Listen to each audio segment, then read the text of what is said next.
de l'esprit géométrique vers 1655. Je ne puis faire mieux entendre la conduite qu'on doit garder pour rendre les démonstrations convaincantes qu'en expliquant celles que la géométrie observe. Mais il faut auparavant que je donne l'idée d'une méthode encore plus éminente et plus accomplie, mais où les hommes ne seraient jamais arrivés.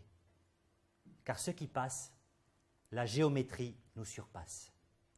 Et néanmoins, il est nécessaire d'en dire quelque chose, quoiqu'il soit impossible de le pratiquer.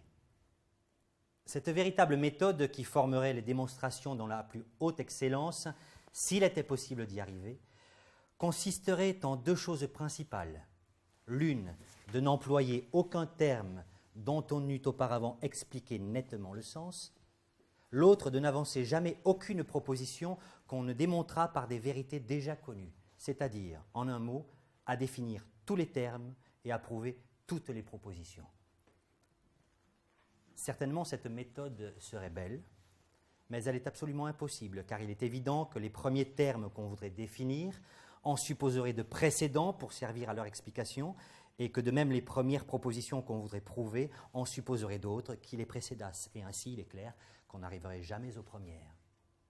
Aussi, en poussant les recherches de plus en plus, on arrive nécessairement à des mots primitifs qu'on ne peut plus définir et à des principes si clairs qu'on n'en trouve plus qui le soient davantage pour servir à leur preuve.